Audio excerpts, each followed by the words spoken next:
বৃষ্টি আর উজানের ঢলে কুড়িগ্রামের ব্রহ্মপুত্র নদের পানি বৃদ্ধি পাওয়ায় দেখা দিয়েছে তীব্র ভাঙন। উলিপুর ও রৌমারী উপজেলার বেশ কয়েকটি স্থানে ভাঙন দেখা দেয় ঘরবাড়ি ও আসবাবপত্র সরানো নিয়ে বিপাকে বাসিন্দারা। ভাঙন প্রতিরোধে পানি সম্পদ প্রতিমন্ত্রী জানান সরকারের নানা উদ্যোগের কথা। উলিপুর উপজেলার সাহেবের আলগা ও রৌমারীর চরশৈলমারী ইউনিয়ন সহ ব্রহ্মপুত্র পাড়ের বিভিন্ন এলাকার 12টি পয়েন্টে শুরু হয়েছে তীব্র ভাঙন। বসতবাড়ি, ফসলি জমি ও গাছপালা সহ বিভিন্ন স্থাপনা নদীতে বিলীন হচ্ছে। নতুন করে পানি বৃদ্ধি পাওয়ায় বাড়ছে ভাঙনের তীব্রতা। এ অবস্থায় বালু ভর্তি জিও ব্যাগ ফেলে প্রতিরোধের চেষ্টায় পানি উন্নয়ন বোর্ড।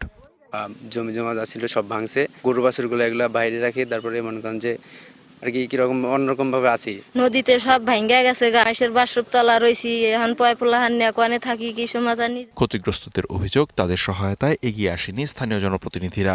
এই যে মোরা বস্তা ফালাইতেছে, এই সাইডে বস্তা ফালাইতে, বস্তা যা ফালায় একদিন ফালায় ফের দিন জায়গা। সরকারে বলে নদী বাঁধে, হে বাঁধেও না, তাহলে এখন কোন ফিলে ভাইসা যাবো? আমরা যে সমস্ত পয়েন্ট আমাদের দুর্বল আছে আমরা সব চিহ্নিত করেছি, জিও বস্তা প্রকিউরমেন্ট চলছে। ইনশাল্লাহ আমরা কোনো জায়গায় মানে ওই বাড়িঘর দুয়ার বা স্থাপনা ভাঙতে দিব না। ওয়ালটন ফ্রিজ কিনে অনেকের মতো আপনিও হয়ে যেতে পারেন মিলেনিয়াল। সেরা পণ্যের সেরা অফার। প্রতিরক্ষা বাঁধ নির্মাণ ও ড্রেজিং করে ভাঙন রোধে সরকারের নানা উদ্যোগের কথা জানান প্রাণী সম্পদ প্রতিমন্ত্রী। এই সমস্ত নদী ভাঙন এলাকাতে আমরা প্রতিরক্ষা বাঁধ এবং বিভিন্ন ধরনের বাঁধ ড্রেজিং করে আমরা ভাঙনের প্রকটতা কমাচ্ছি। অতীতের কোনো সরকার কিন্তু এই সমস্ত এলাকাতে কোনো কাজই করেনি।